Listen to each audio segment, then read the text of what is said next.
Hey, Jonathan, welcome. We're going to give everybody a few minutes to jump on. I know that some people are going to be calling in, some people on the video. And so we're just going to give just one more minute. I love to start on time and end on time. So we're going to give one more minute and then we're just going to dive in. Thank you so much for being here and being on time. Trust that it'll be amazing content for you today.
All right.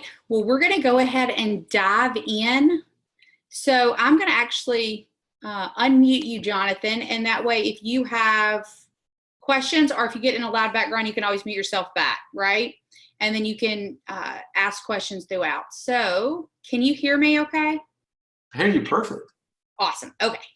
Awesome. Okay, so we're going to start here, right? And some of this, what we're going to cover, and if you hear or see any, you may dogs maybe jumping in the background at some point. One of the big things that we're looking at when we're looking at the entire 7th level, a lot of agents stop and are completely happy at any one of these levels. I just want to show you the entire piece so that you kind of give the overview of it. The other piece to look at is if we're looking at the 7th level, where are you at, where you want to be, and if there is the best word for it. Oh, if you're off model. It is just a model. So everybody's is not going to be exactly like this. The big importance is to know if you're off, where are you off, and did you consciously make that decision? One of the biggest challenges we see when people grow their businesses is they have too many people reporting directly to them. So that's the big piece that you always want to be really cognizant of. We know, Gary Keller talks about this, we know from the military, our bandwidth of direct people that we can be responsible for is typically 3 to 5, and then we get out of capacity. So we want to be really cognizant of that. So first level, this one's really easy, right? It's you are, lead generating 3 hours a day, you're showing buyers, you're showing sellers, it's all you. You're doing everything here. So if we go, and now the old adage says, right, if you don't have an assistant, you are an assistant. This is very much what you're experiencing in your business right now with making that first hire.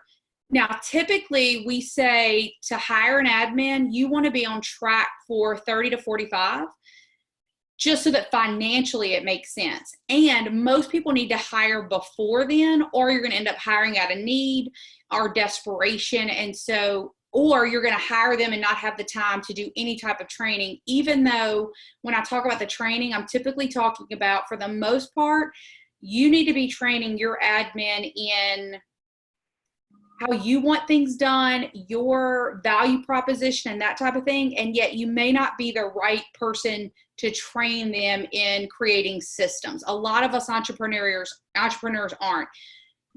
The big challenge for you, Jonathan, just knowing you the way that I do, is you're probably going to be amazing at creating the systems. And yet if we're not careful in training that admin, it's going to slow your production down. So we want to make sure we don't have that balance. So sometimes people come right in the business, they hire immediately, and that's typically, right, Monica Reynolds has coined a term, they're the lions of real estate. They understand that their number one job is lead gen. Mm-hmm. So they immediately hire that admin. Now, make sure, yes, okay. So one of the things that just make sure, yeah. Okay, so one of the things that we want to look at is once we bring that assistant in, we want to make sure that we're not doing it too late, because that's one of the biggest challenges, and that we want to make sure that we have a pipeline big enough to support us bringing in that person. So, what trainings are you attending? Are you focused on sellers? That type of thing. Now, so the sweet spot is between 30 and 45, you and an admin. Now, every time we hire an admin, they should, at the beginning anyways, they should add in somewhere between 15 and 30 transactions. Not because necessarily they're going out and getting the business, they are freeing you up so that you can go out and get more. And then we talked about this, how to hire, career visioning. Making sure go through career visioning at least one time, and that you do the KPA, the DISC, the KPA, you walk them through. Ensure that you go 3 levels deep on the references. It's funny, you and I just had this conversation, right? And then ensure that you do the life story. We haven't talked about that yet. And that life story, that's where you're going to learn in career visioning, so that you're getting a victor and not a victim. You do not want victims in your business. Some of the common mistakes here at level 2. Pay. What do I pay? Sometimes agents will say, you know what, I'm going to pay them a percentage of the business. Usually if an agent says that to me, what I know is they're not doing enough business, or they're not managing their money well enough to actually be able to afford an admin. So if an admin was willing to do that, they're fighting that feast or famine that realtors do. They would have just become an independent contractor. They want that salary. And a great way to do that is making sure that, talking to the director of first impressions, the MCA, the local attorneys, that's going to give you an idea of their base pay. And sometimes it's going to be around that, depending on your area, around that $15 an hour. You're going to pay different in like Louisiana, where I'm at, than maybe in Florida or in California. And yet that's a good base. We want to pay them well, because they are our secret weapon. And now, so let's say that their base is $15 an hour. Let's say their salary, so they're around $30,000 a year. You'll start paying a bonus based on every closing, and it's typically $25 to $50 for every closing. And the base stays the same. The raises become the bonuses, right? So everything gets raised on as bonuses. And so after 60 or 90 days, starting with that $25 or $50 on every closing, my suggestion, 25, so that you can go up. And okay, so now 3rd level.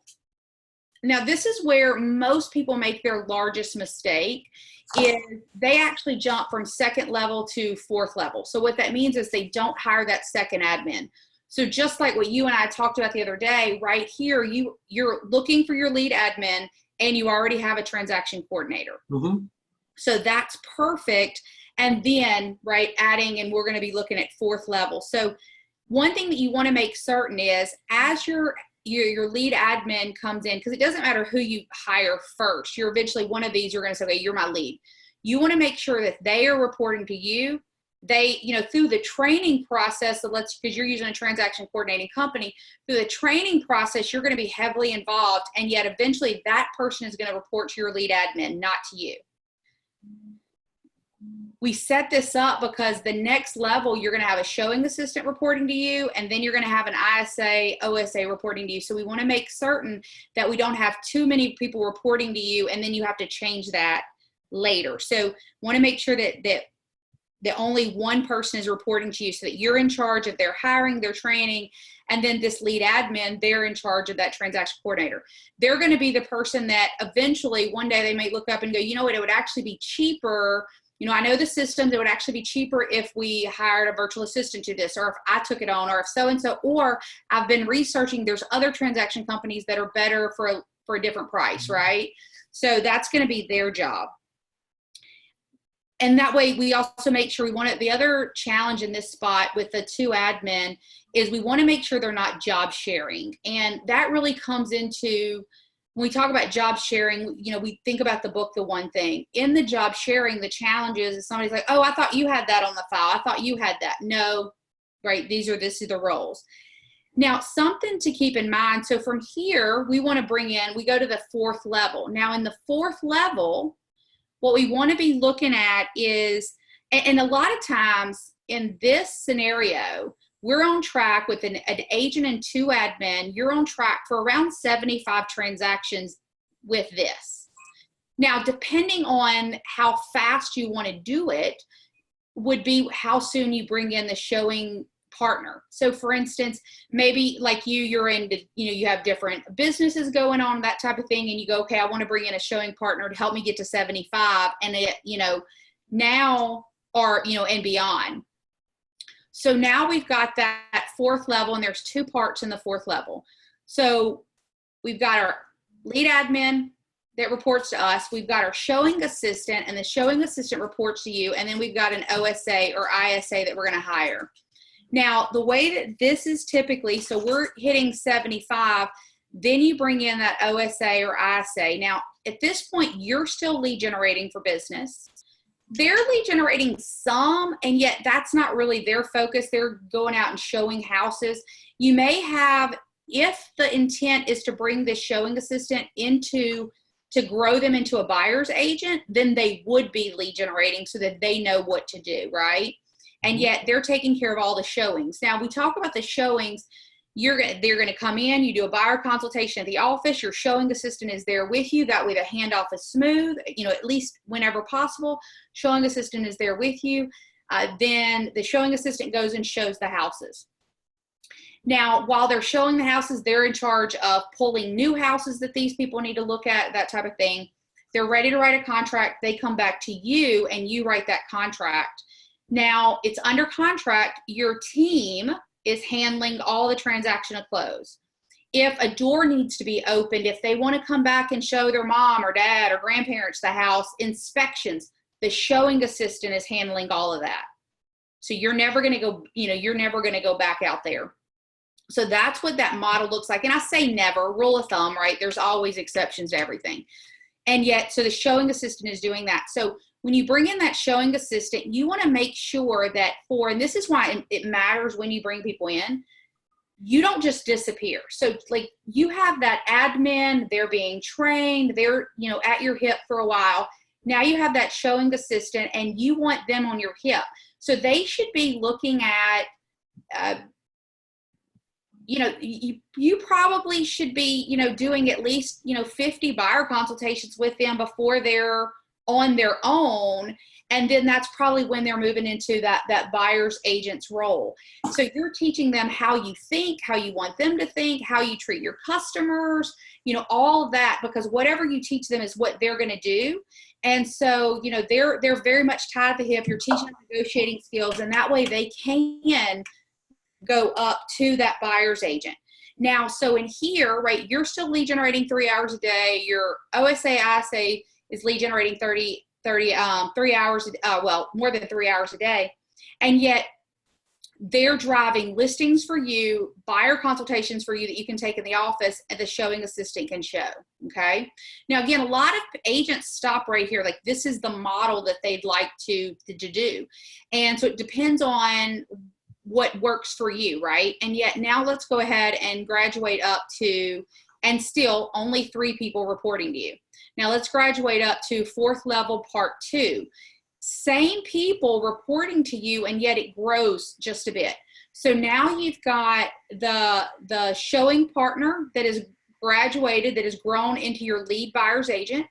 And that's why this could literally be, Gene Rivers talks about, you could literally, if you wanted to become a 7th level, you could hire every 90 days. You just want to make sure your systems are in place. So something that you want to make sure of. So like that showing agent, there are, with KW, right, we basically already have our training department. So what we then do is, okay, we've got the perfect real estate assistant that is training our admin. Between that, our MCA teaching them how to do the KW office stuff, or sending them to our MLS offices to what can they teach them to input stuff and that type of thing. We're going to tell them how we want it done, and yet they can create the system. And then you've got, things in the office that you can drive them to. So, Win with Sellers, great place for an admin to go so they understand all the back end, what you're doing, what you can do, and maybe even what needs to come out, right? So it just continues to drive them with that training. Now you've got your buyer's agent. They have been sticking with you like glue, so they understand how you think, how you want them to treat customers, how to negotiate, and then you can also tie them into a Win with Sellers, and then there's a different training program. So for instance, there's one that comes to mind right now. It's growing a team within a team. That's not the name of it. It's Leverage or something. So Jen Davis, she actually joined a team. She's in Missouri. She joined a team as the buyer's agent.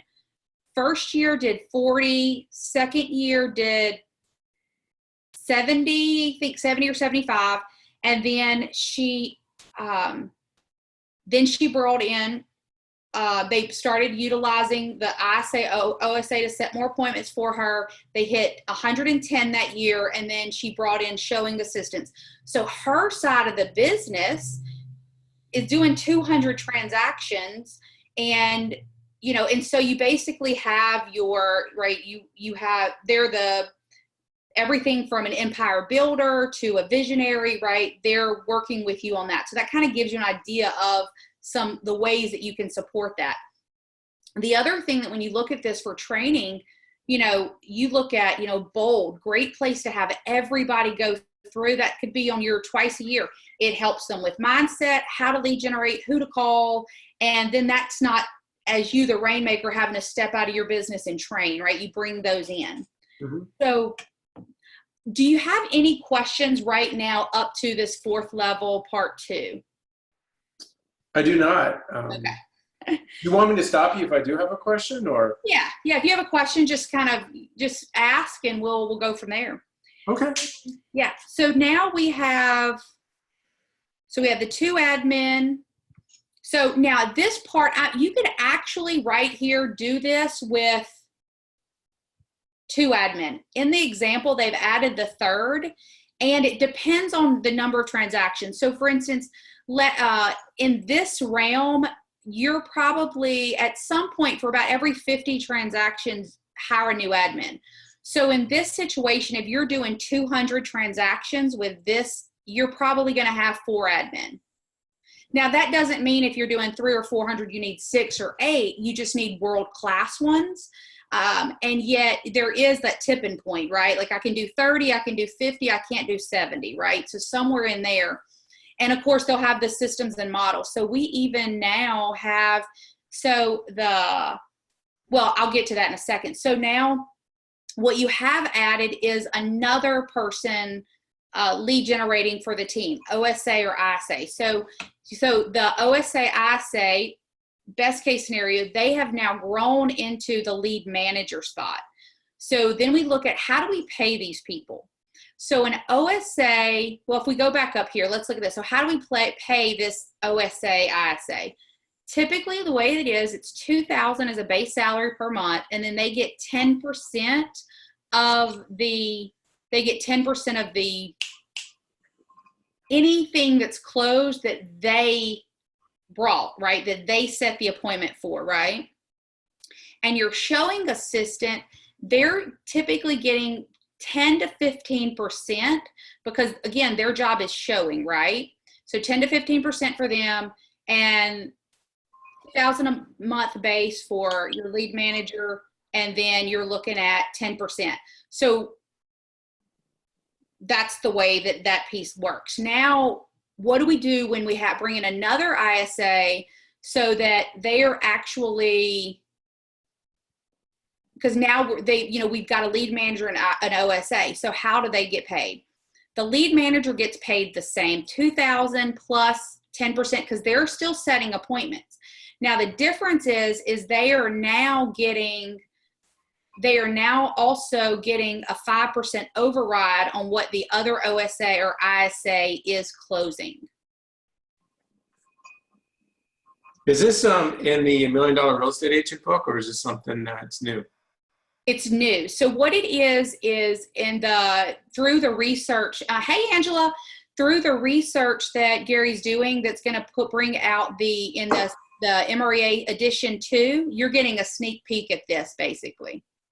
And so basically the MREA, the basics and fundamentals, Gary's finding is the same. It's just how we're doing things are changing a little bit because we want to make sure that we're focused on profit. And this is the way to keep the most profit into your business. Before, we used to, agents would go out and they would hire buyer agents, and they're giving up 50% right off the top. They, weren't training them. They couldn't convert as well, and they ended up with a lot less profit. So this is when we look at the profitable models, how they're running. Okay. All right. So now if we look at, now we've got the lead manager, OSA, ISA. So they're getting paid $2,000 plus 10% of everything they set. The lead manager is getting paid 10% of anything they set, base pay of $2,000 and a 5%. Well, it's anywhere 3 to 5% of an override of what this OSA or ISA is paying, right?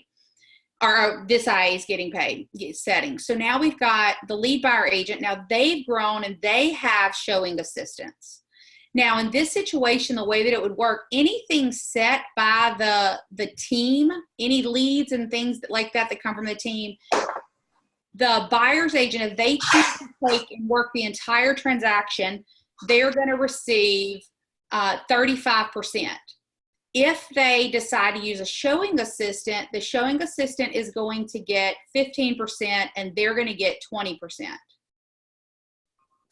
Now, let's say the buyer's agent goes out and they create business that's not team business. Now they would actually get 45%.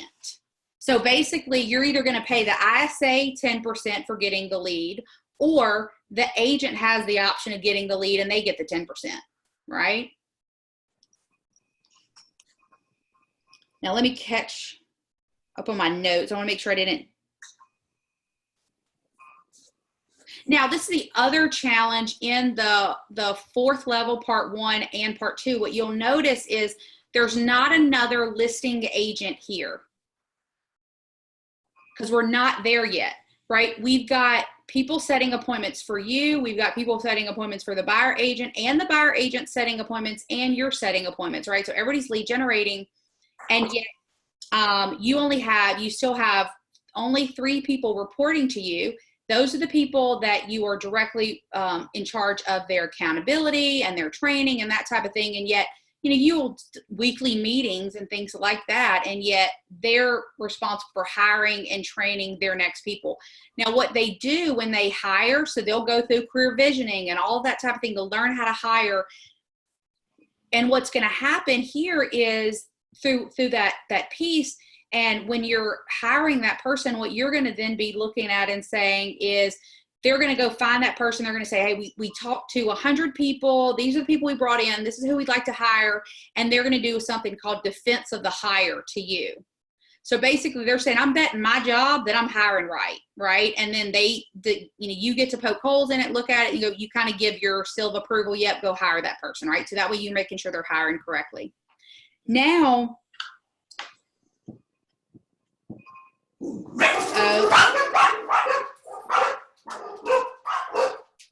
nobody is allowed to come to my house during times like this, and somebody just did. Let me shut this door.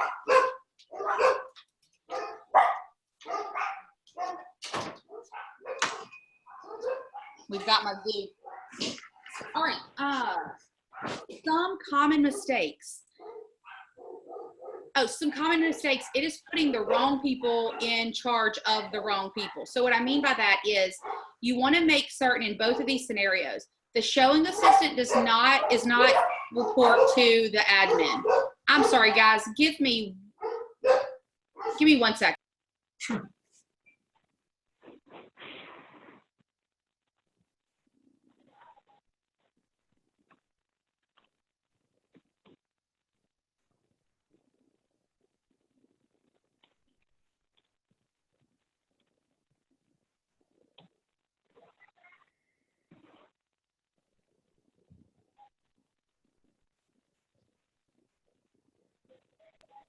All right, guys, sorry about that. I'm back.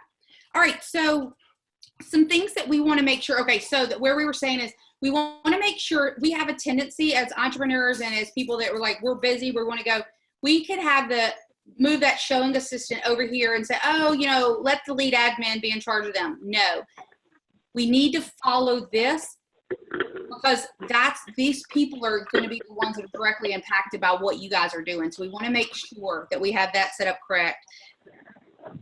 The showing assistant reporting directly to you.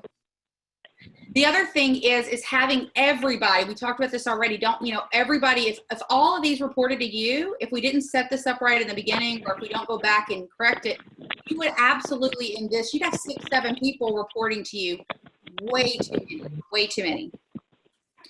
All right. So here, now you're at a minimum of 75 in this range, right, with the first one. So here you're probably easily closing around 200 transactions at the 4th level, okay? So one thing that you want to be aware of is how do we know when we should bring in a buyer's agent, a showing partner? We can afford to bring in a new buyer's agent, new showing assistants for about every 5 to 6 listings that we take a month. In this scenario, we should be taking at least 15 listings a month in order to support them.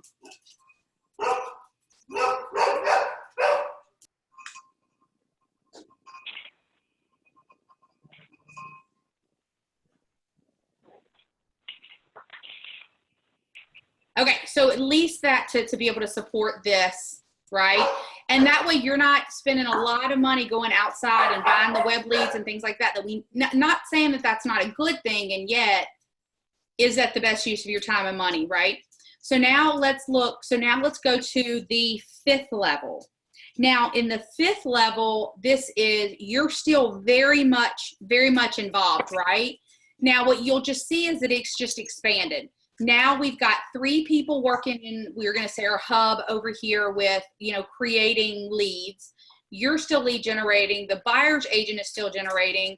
And then now your lead admin is known as the director of operations, because now this is when you'll bring in, that person is going to have more responsibility. It's very possible in this situation, you're probably going to have more you are going to have more admin here, whether they be runners, that type of thing. And let's see, just want to make sure I'm not missing anything.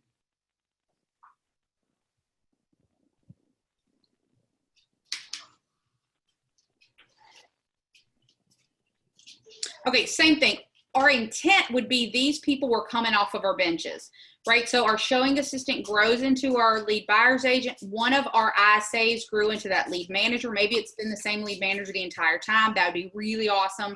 And, preferably our lead agent grew into our director of operations. So we want to hire with the end in mind. Is this first person we brought in strong enough to actually run our entire operations, right? And so and then be thinking, is this person the person can get me to 100? Can they get me to 500, right? So now we're looking at the 5th level, part 2. Now what you'll notice in the 5th level, part 2, is this is actually whenever we get to the listing agent. So this is when we introduce the listing agent. And I'm sorry, so hold on one second. So Angela made a comment she can't hear. That's going to be, Angela, if you can hear me, that's going to be your computer, because Jonathan can hear me. You might have to dial in instead. Actually, I think that's maybe what you said. You dialed in instead. Okay, good deal. So when we look at this and this is where we're bringing in that listing agent. So we've gone a long way where you are right in you're still doing the listings. Now at this point with the listing agent, you have a couple of options. So number one, you want to make sure that they are absolutely going on, at least 50 appointments with you. And the closer you get to those 50, now you're going to say, okay, hey, you do this piece, you do that piece. You kind of start sprinkling them in. It's because at first their job is to watch you, follow you. And again, if we're talking about, we just talked about it, because again, in this scenario, you probably have more showing assistants here. you're probably doing, you know, anywhere from 10 to 20, 30 appointment, you know, listing taken that many a month. So you're probably, you know, you'd get to that in the first 90 days of their training. You would get to the 50 listing appointments pretty easily. And you would know when you let them loose that they know what the heck they're doing. So that's going to be really powerful. Now, now how do you pay a listing agent? Now, this is going to be the interesting thing. How do you pay them? So let's say your average price point is, well, you're typically, because it does depend on your average price point. The recommendation is 10% is what they get paid. Now, that's only going to work if you have a large enough system, right, that they are going on 10, 20, 30 appointments, right? Like you can't pay them 10% if you're going on 2 appointments. And so this other stuff, right, it's humming, it's flowing enough for you. And then you've got to decide, you know, after that 90 day, am I still taking listings and they're taking listings, or just they're taking listings, right? A lot of times what agents will do is we'll say, look, you know, let's say my price range is 250,000. Everything over 175,000, I'm going to keep taking. Anything below 175,000, you take as you get better, and I'll step back and then I'll let you take the higher price point as well. So let's say they're taking, it's 10%. Now that's if the team sets it. Now we've also heard like in maybe a lower price point, maybe they get 25%. Now, if they go out and hunt for it, they go call a for sale by owner and expired, somebody from their database. Now, that's when they have the opportunity. They would get 45% if they went out and hunted for it. So this ensures that they're not just taking, you know, me, they go out and hunt too and bring to the party, and they get a larger split. Because the thing with the listing agent, and the reason we say 10 or 25 and then 45 if they bring it on, you've got to remember you're paying monthly salaries, you're paying bonuses to everybody and all that. So, and then once they list it, your team is going to take over and do all the marketing and put the signs out. They're just doing the cool part of going to the appointment, converting it, and maybe talking to them during, you know, price reductions if the team wasn't able to get it to make it happen. So that's an example of that. So any questions yet around the 5th level? No. Okay. And Angela, if you have questions, just shoot me a message or unmute your phone and that'll be good. All right. So now you're still, as the rainmaker, now you're in charge of director of operations, lead manager, lead buyer agent, and listing agent. So you're still only 4 people are directly reporting to you. You're in charge of everybody. 4 people are directly reporting to you. And so you're not getting discombobulated with everybody, right? Now, this is the other thing Monica talks about with the teams that she's coached and she's grown to the 7th level. And the biggest challenge that we run into in this situation is we aren't leaning on the trainings that we can. And so the agents feel like they're taking it all on, and yet that's when things start. You lean into the training. Max Licato, I've messed up his last name. He's like the number 1 or number 2 agent. They do 2,000, 3,000 houses a year. He takes his entire team through Bold. The Elrod, I can't think of his first name. He had 19, including his admin that he took to Bold. So again, that keeps that keeps everybody growing, because sometimes people will ask me, well, should I bring my admin to Bold? Yes, because what happens if you don't is you grow, you're thinking this way, you have mindset of this way, and they're here. And so you outgrow them. You want to make sure you're not outgrowing them. So everybody going to these different training events is going to be huge so that they can start seeing next, right? Let's see. Oh, and then, so that was the other thing we talked about. I think I may have said this. Once you have that director of operations, we talk about at KW, right? We have a whole training department already in place. We now have Jeff Glover, his admin now coaches admins. They do 12 to 1,400 transactions a year. that's going to be the person, you know, instead of you reinventing the wheel, hire that person to train your operations. And I will say again, in this situation, you would have more admin than in what is showing in this level.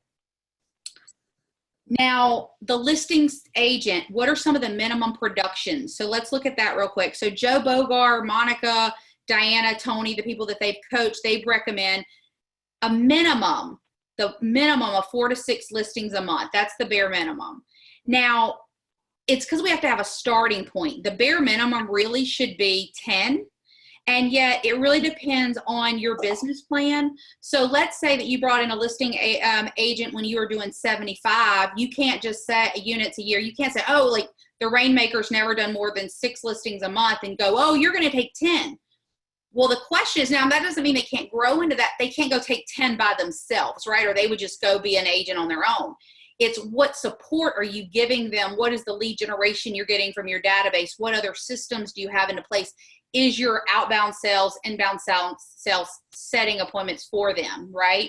And so it's not that they can't go out and get some on their own, and yet, you know, that's going to, when we look at the minimum, that's going to play a big part into it. And what is, you know, what is getting them there, and just use common sense. You know, you're probably not going to go from 2 to 10 by hiring that listing agent unless you have, you know, 6 to 10, because now you have the OSA and ISA, and yet just keep that in mind. And okay, so level 6. So level 6, part 1, what you'll notice here is you now have a director of sales. So your ISA, OSA team doesn't look much different. Now you may have an extra person, and yet that department is that department. You've got your director of operations, that department is that department. And now you have a director of sales. So the director of sales, probably your listing agent probably grew into your director of sales, or your lead buyer's agent grew into your director of sales. So they're in charge now of, so now the buyer agent reports to them, and the listing agent reports to them. So they're in charge of training, accountability, holding accountable. They can still go show houses, they can still take listings, and yet, you know, they'd probably cherry pick the ones that they really wanted. And in this scenario, you know, how do we pay a director of sales? They're typically going to get around $3,500 to $5,000 a month, because again, it depends on the area. And then they get 5% off of any closings. Now, this is the caveat. Any closings over a certain number. So for instance, let's say that you had, because we're going to use this as the example, let's say that you have 4 agents, buyer agents, listing agents, showing assistants, everybody on the team. And so at a bare minimum, you should have 4 closings for that month.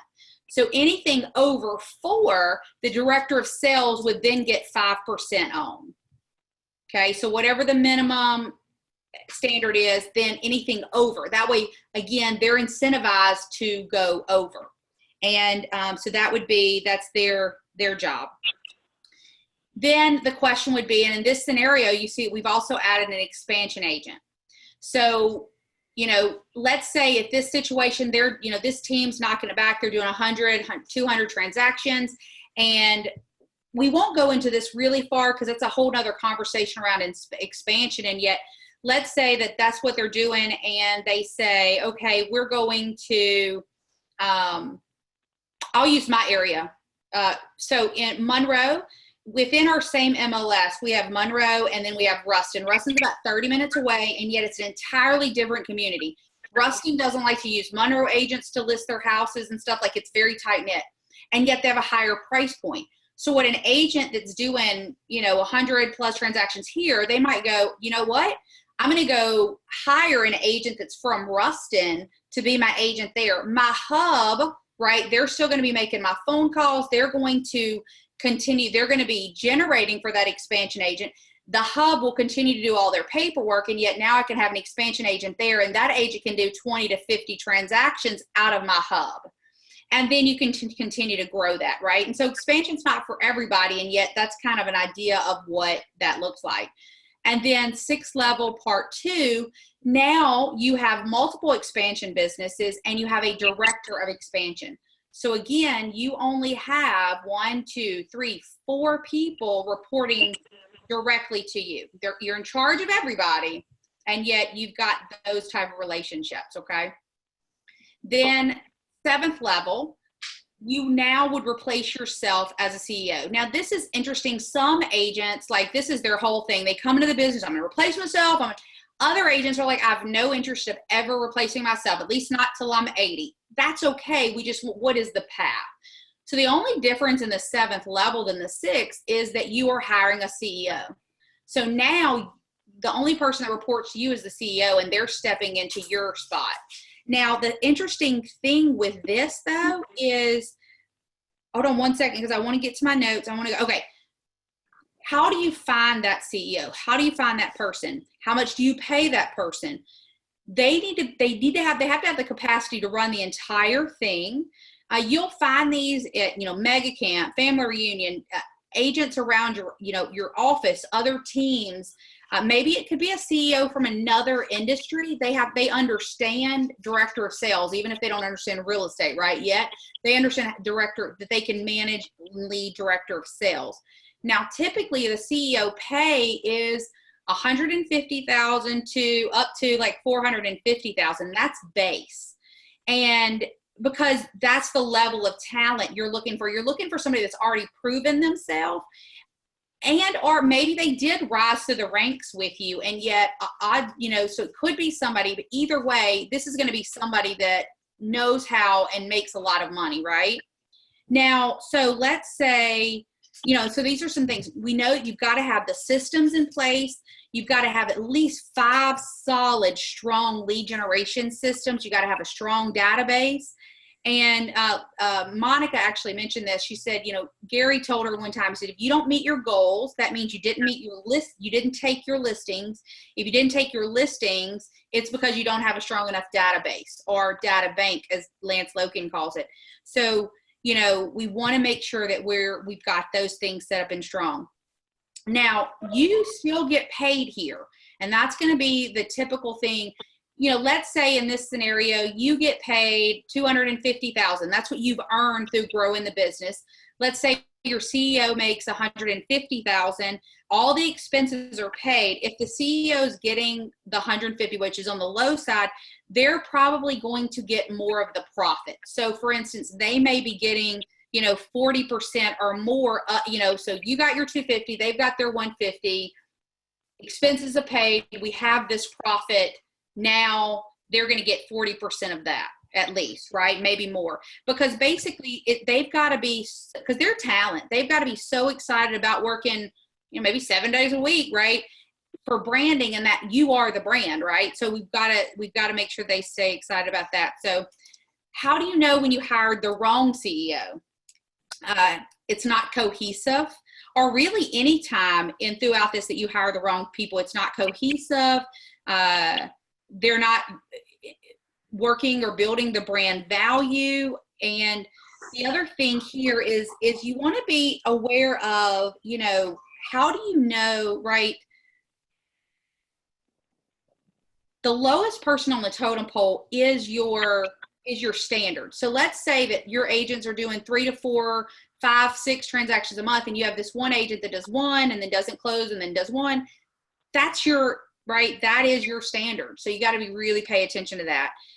The CEO, when you hire that CEO, they have to be at all the training that you go. You're going to a year that you're tied at their hip. That's a long-term relationship. That's not I'm getting out of here fast.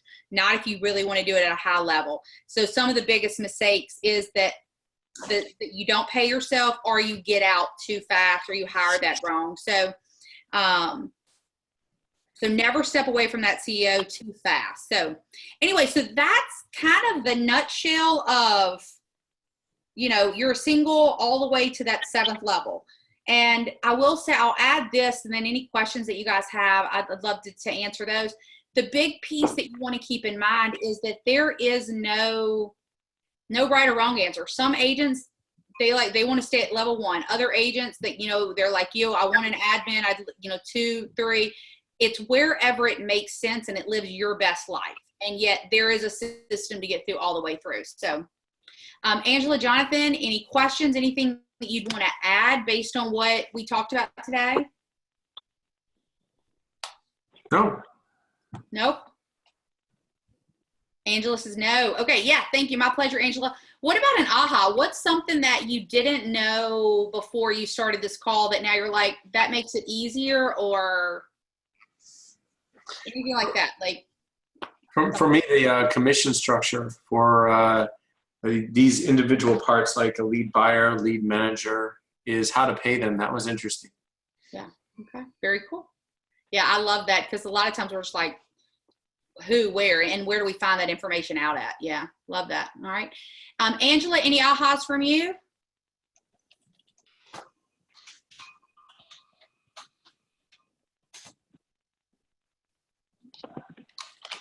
Maybe, we'll see if she's typing. So, all right. Well, on that note, then we are going to wrap up. I appreciate you guys. Appreciate your time. I trust this was valuable. And Angela, I don't know where you are at on the hiring piece of this. And I know, Jonathan, you've already seen this video. There is a video that Monica Reynolds does around hiring. So we say, go to Career Visioning, and yet there's also a great video she walks you through. If you go to, I've got a Facebook group called Olivia's Approach. So I'll type it here.